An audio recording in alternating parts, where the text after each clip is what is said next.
Hi friends, Andhra Pradesh ప్రభుత్వం పెన్షన్ల విషయంలో కీలక నిర్ణయం తీసుకోబోతుంది అనేది మనకైతే తెలుస్తుంది. కొత్త పెన్షన్లతో పాటుగా కొంతమంది ప్రస్తుతం పెన్షన్లు తీసుకుంటున్న వారిపై కూడా ఫోకస్ పెట్టింది. రాష్ట్రంలోని పలు జిల్లాల్లో కొందరు అనర్హులు పెన్షన్లు పొందుతున్నట్లు తేలడంతో వాటిని తనిఖీ చేయాలని నిర్ణయం అయితే తీసుకుంది. గత ప్రభుత్వ హయాంలో ఇష్టం వచ్చినట్లుగా అనర్హులకు పెన్షన్లు ఇచ్చారనే ఫిర్యాదులు కూటమి ప్రభుత్వానికి వచ్చాయి. ముఖ్యంగా దివ్యాంగుల కేటగిరీలో కొన్ని వేల మంది అనర్హులు సదరం సర్టిఫికేట్ ద్వారా పెన్షన్లు పొందుతున్నట్లు ప్రభుత్వం గుర్తించింది. అందుకే అన్ని పెన్షన్లను మరొకసారి తనిఖీ చేయాలని అధికారులైతే ఆదేశించారు. రాష్ట్ర వ్యాప్తంగా పెన్షన్ల తనిఖీ, కొత్త పెన్షన్ల మంజూరుకు విధి విధానాలు రూపొందించేందుకు 8 మంది మంత్రులతో కలిసి సబ్ కమిటీ ఏర్పాటు చేయనుంది ప్రభుత్వం. ఈ కమిటీ 2 వారాల్లో నివేదిక ప్రభుత్వానికైతే అందించనుంది. మరోవైపు రాష్ట్ర ప్రభుత్వం కొత్త పెన్షన్లకు కూడా శ్రీకారం చుట్టబోతుంది. రాష్ట్ర వ్యాప్తంగా వృద్ధులు, వితంతువులు, వికలాంగులకు భరోసాగా నిలిచేందుకు ఈ నిర్ణయం తీసుకుంది. అర్హత ఉండి కొత్తగా పెన్షన్దారులను ఎంపిక చేసేందుకు ఏర్పాట్లు చేస్తుంది. నవంబర్ నుంచి దరఖాస్తులు స్వీకరించి వీరికి జనవరి నుంచి పెన్షన్ అయితే అందిస్తామని ప్రభుత్వం అయితే తెలిపింది. ఓవైపు అనర్హుల్ని ఏరివేస్తూనే అర్హత ఉన్న ప్రతి ఒక్కరికి పెన్షన్ అందిస్తామని చెబుతోంది ప్రభుత్వం. రాష్ట్ర వ్యాప్తంగా కొత్త పెన్షన్ల కోసం నవంబర్ నుంచి దరఖాస్తుల్ని ప్రభుత్వం స్వీకరించనుంది. అదే నెలలో పెన్షన్ల తనిఖీ కూడా చేపట్టనుంది ప్రభుత్వం. ఒకవేళ ఎవరైనా అనర్హులు ఉంటే వెంటనే వారికి నోటీసులు జారీ చేస్తారు. ఆ పెన్షన్ తొలగించేందుకు 45 రోజులు సమయం తీసుకొని అర్హులకు ఎలాంటి అన్యాయం జరగకుండా నిర్ణయాలు ఉంటాయి. గ్రామ సభల్లో అర్హులు, అనర్హులు జాబితాలను ప్రజలకు అందుబాటులో ఉంచుతారు. ఒకవేళ ఎవరైనా అర్హత ఉండి పెన్షన్ తొలగిస్తే వారు ఫిర్యాదు చేయగానే మరో అవకాశంగా పరిశీలించి సరిచేస్తారు. నవంబర్ నుంచి దరఖాస్తులు స్వీకరించి డిసెంబర్ నెలాఖరు నాటికి కొత్త పెన్షన్ లబ్ధిదారుల్ని ప్రభుత్వం ఎంపిక చేయాలని అయితే భావిస్తుంది. గత ప్రభుత్వంలో కొంతమంది అర్హులకు పెన్షన్ ఇవ్వలేదని విమర్శలు ఉన్నాయి. దాదాపు 2 లక్షల మందికి పైగా ఉన్నారని, గత ఏడాది వీరంతా పెన్షన్ కోసం దరఖాస్తులు ఇచ్చినా కొందరికి మంజూరు చేసి మిగిలిన వారికి ఇవ్వలేదని ఫిర్యాదులు వచ్చాయి. మరి కూటమి ప్రభుత్వం ఈ పెన్షన్ దరఖాస్తులపై ఎలాంటి నిర్ణయం తీసుకుంటుంది అన్నది ఆసక్తికరంగా అయితే మారింది. పాత దరఖాస్తుల్ని పరిశీలిస్తుందా, కొత్తగా మళ్ళీ దరఖాస్తులు తీసుకుంటారా అనేది ఇంకా తేలాల్సి ఉంది. మొత్తం మీద ప్రభుత్వం అర్హులకు పెన్షన్లు ఇస్తూనే అనర్హుల ఏరివేతపై ఫోకస్ పెట్టింది. అనర్హులుగా తేలితే వారికి పెన్షన్ కట్ చేస్తారు. అదే క్రమంలో అర్హత ఉన్న ప్రతి ఒక్కరికి కూడా పెన్షన్ ఇస్తామని ప్రభుత్వం అయితే చెబుతుంది. అయితే ఇదిలా ఉండగా ఎన్టీఆర్ భరోసా పథకం కింద కొత్త పెన్షన్లు మంజూరుకు సంబంధించి కసరత్తు చేస్తుంది ప్రభుత్వం. జనవరిలో కొత్త పెన్షన్లు ఇవ్వాలని నిర్ణయించింది.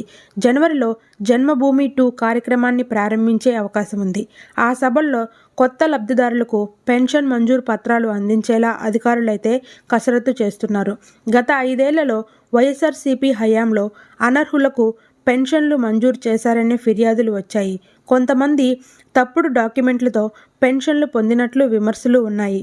ప్రధానంగా దివ్యాంగుల కేటగిరీలో కొన్ని వేల మంది అనర్హులు తప్పుడు సదరం ధృవీకరణ పత్రాలతో పెన్షన్లు పొందుతున్నట్లు ప్రభుత్వం అయితే గుర్తించింది.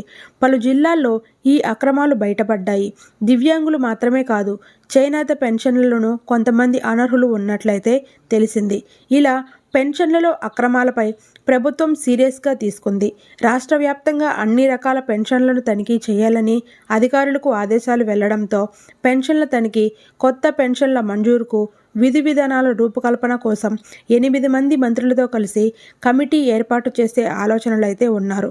వీరిలో మంత్రులు అచ్చెన్నాయుడు, నారాయణ, నాదెండ్ల మనోహర్ గారు, సత్యకుమార్ యాదవ్, డోలా బాల వీరాంజనేయ స్వామి, కొండపల్లి శ్రీనివాస్, గుమ్మడి సంధ్యారాణి, సవితలు కూడా ఉన్నారు.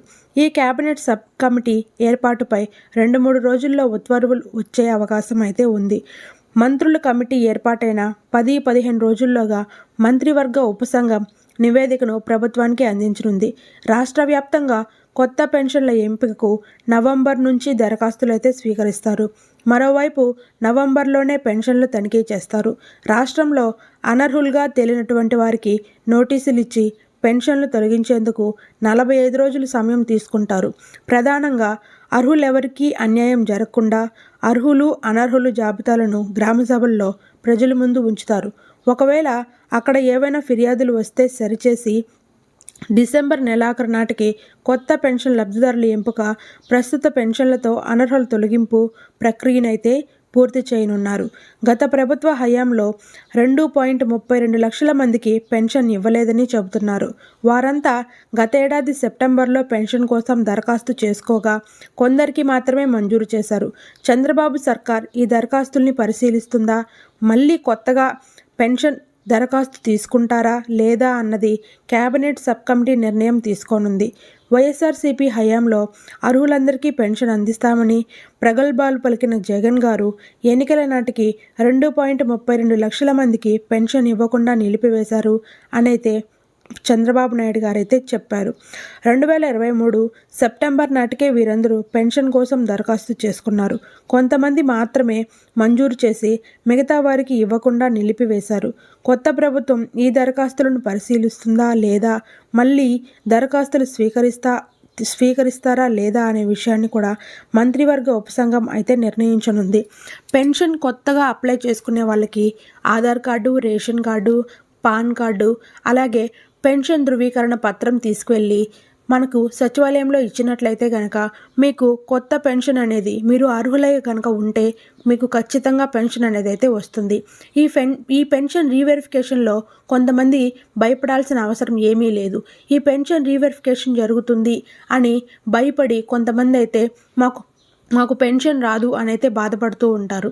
ఎవరైతే జెన్యూన్గా పెన్షన్ తీసుకుంటారో అలాంటి వారు ఎవ్వరూ కూడా ఒకవేళ మీకు వెరిఫికేషన్ జరిగినా కూడా భయపడాల్సిన ఎటువంటి అవసరం అయితే లేదు.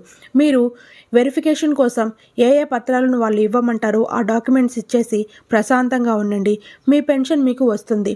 ఒకవేళ ఎవరైనా కానీ మీకు పెన్షన్ రాదు అని కానీ మీరు పెన్షన్ తొలగించినట్లయితే, మీరు జెన్యూన్గా పెన్షన్ తీసుకునే వాళ్ళైతే మళ్ళీ వెళ్ళి రీవెరిఫికేషన్ చేయించుకొని మీ పెన్షన్ అయితే మీరు తీసుకోవచ్చు. చూసారు కదా ఫ్రెండ్స్, ఇది ఇవాల్టి మన వీడియో కనుక మీకు నచ్చినట్లయితే ప్లీజ్ లైక్ చేయండి, షేర్ చేయండి. అలాగే ఇలాంటి మరిన్ని ఇంట్రెస్టింగ్ ఇన్ఫర్మేషన్ కోసం మన ఛానల్ని అయితే సబ్స్క్రైబ్ చేసుకోండి. Thank you for watching friends. ఈ వీడియో పట్ల ఎలాంటి డౌట్స్ ఉన్నా కామెంట్ సెక్షన్లో అయితే కామెంట్ చేయండి, రిప్లై అయితే ఇస్తాను. మరొకసారి thank you for watching friends.